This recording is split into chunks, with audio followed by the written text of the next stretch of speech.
coucou les abonnés. Bon, désolé, je filme un peu ça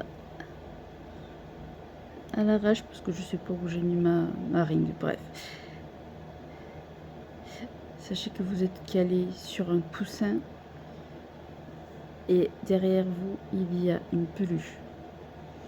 En espérant que tout va tenir. Bref. Il fait chaud. C'est pour ça que j'ai mis ça. C'est ma tenue que je garde à l'intérieur en temps normal. Et bref, c'est pas le sujet de la vidéo. Le sujet de la vidéo est un peu plus sérieux, on va dire.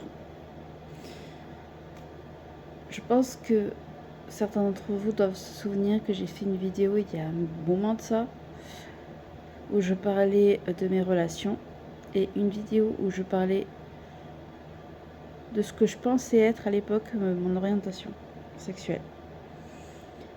Ben, en fait,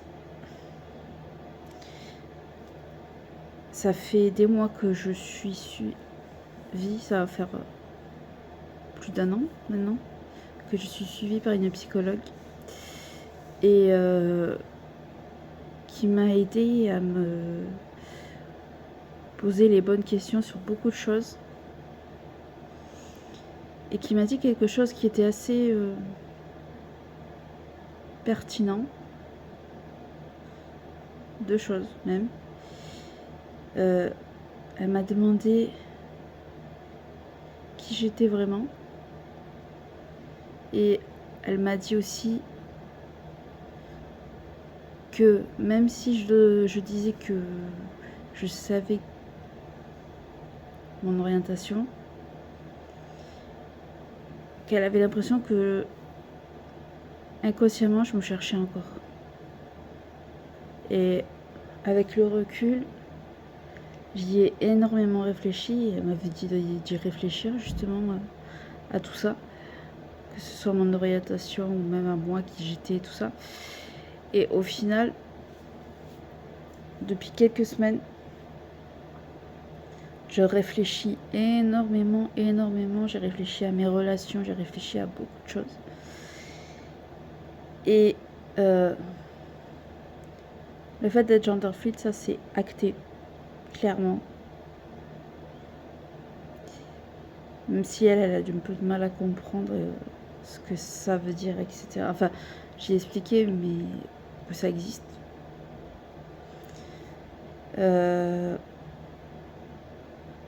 Mais oui, j'avais même fait des tests de personnalité, donc tout confirmé que oui, voilà. Et par contre, mon orientation, je me suis plantée depuis toujours. Comment dire ça? En fait, j'ai réalisé que je m'étais jamais posé les vraies questions, enfin les bonnes questions plutôt. Dans une question précisément. La question du... Enfin, c'est pas que je me suis pas posé la question, mais je l'ai pas assez creusée à l'époque. Enfin, pendant toutes ces années. C'est pourquoi mes relations ne fonctionnaient pas. Alors oui, il y avait la dépendance affective. Ça, c'est sûr. Mais c'était pas la seule raison, en fait. Et en repensant à toutes mes relations, il y a toutes les fois où j'ai eu des attirances et tout ça. 90% du temps, comment dire ça? Non, même pas.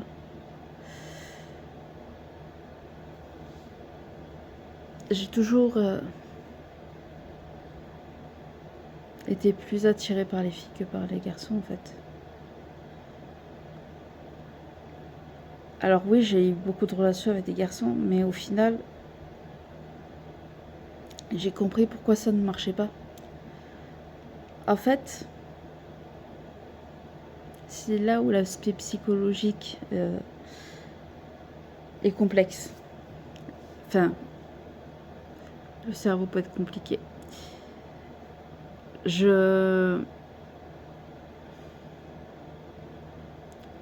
Pratiquement toutes les relations que j'ai eues, je croyais être amoureuse. Mais avec le recul, toutes les relations que j'ai eues avec des hommes,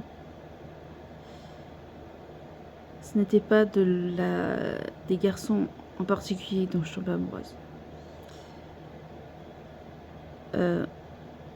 Et j'ai eu certaines relations par dépit, parce que je me sentais seule et que c'était un peu la solution de facilité parce que j'arrivais pas à trouver de copine. Bah, du coup, les rares fois où il y avait des garçons qui s'intéressaient à moi, bah, je sortais avec pour pas être seule. Mais avec le recul, je pensais en être amoureuse, mais en fait non. J'étais vraiment pas dans l'amour, mais vraiment dans la dépendance affective. C'est-à-dire que, sauf pour le père de ma fille, où là, je pensais être amoureuse de lui, vraiment. Mais au final, c'était comme mon copain de quand j'étais au primaire et les copains que j'ai pu avoir à l'adolescence. J'étais pas amoureuse d'eux. C'était pareil, ma dépendance affective au final. Parce qu'en fait, j'étais amoureuse de l'attention qu'ils m'apportaient. Pas de eux directement.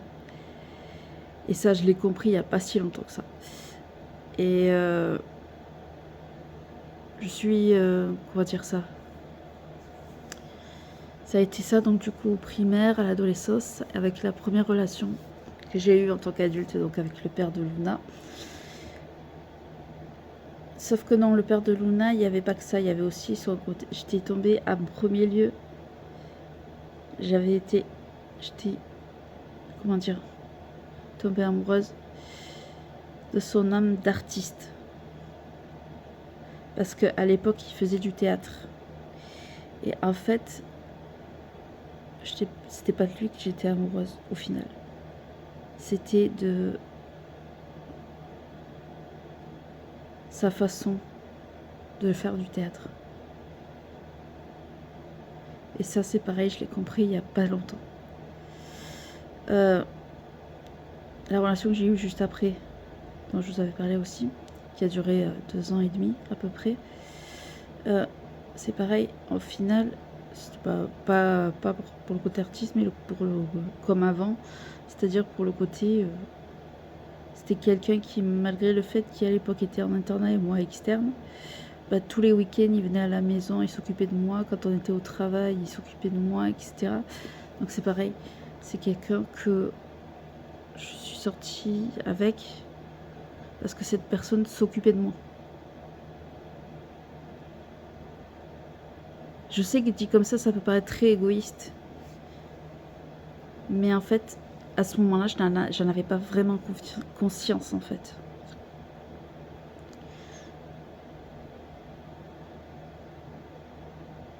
Et j'osais pas quitter cette personne à l'époque, je le rappelle.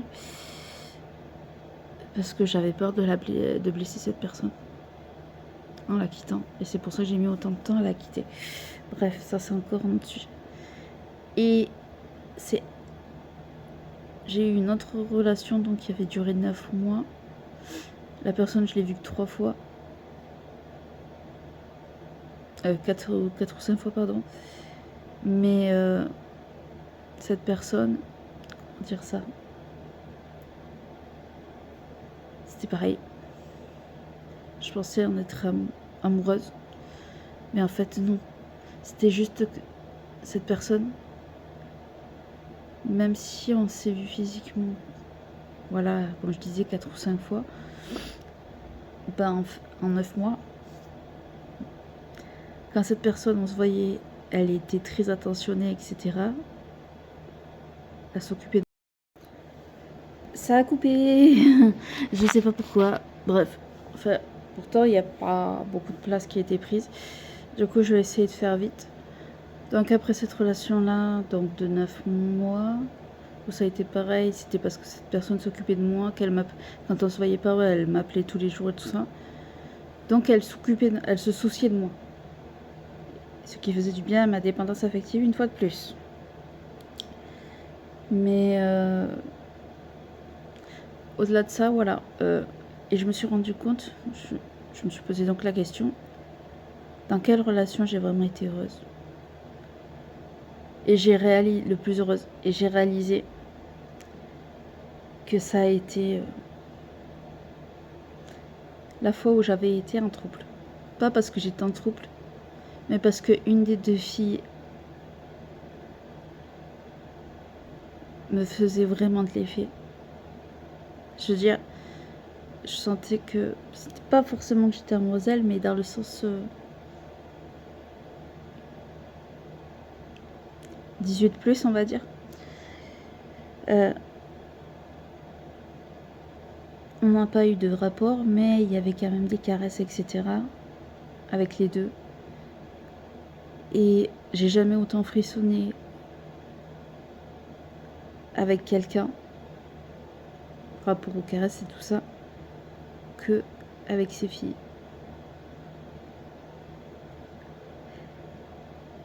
Et soyez honnête, 90% du temps, enfin toutes les relations que j'ai pu avoir avec des garçons, ben en fait au niveau sexuel, ben je me faisais chier. Je ressentais, pour ainsi dire, aucun plaisir, même si on a tenté de faire des choses, plein de choses différentes, etc., même qui sont censées être vraiment waouh, ben j'ai jamais eu ce truc en fait. J'ai jamais eu le frisson que j'ai eu juste avec les caresses d'une fille. En y réfléchissant. Et c'est pour ça que j'ai compris qu'au final, j'ai regardé beaucoup de choses, etc. Et que j'ai compris que j'étais lesbienne. Il n'y a pas si longtemps que ça. On va dire il y a une semaine à peu près. Et cette fois, je suis vraiment sûre de moi. Désolée, ça a encore coupé. Bref, j'en étais où? Ah oui. Donc du coup, je disais, je suis sûre à 100% que je suis lesbienne. Donc voilà. Donc je suis en train de changer tous mes réseaux. De mettre lesbienne à la place d'hétéro sur les sites de rencontres. À la place de pansexuel. Et j'ai changé aussi de... Maintenant sur les réseaux sociaux, etc. Vous avez dû le remarquer sur la chaîne YouTube entre autres. Je me fais appeler du coup Alex, qui est un prénom neutre, mixte, si vous préférez. Par rapport à mon côté genderfluid, c'est plus simple pour moi comme ça. Alex, ça marche aussi bien pour les filles que pour les garçons. Donc c'est parfait. Bref, j'espère que cette vidéo vous aura plu. Si vous avez des questions, n'hésitez pas à aller dans les commentaires. N'oubliez pas de liker cette vidéo, de la partager, de vous abonner à la chaîne si ce n'est pas déjà fait. Et moi, je vous dis à très vite, les abonnés.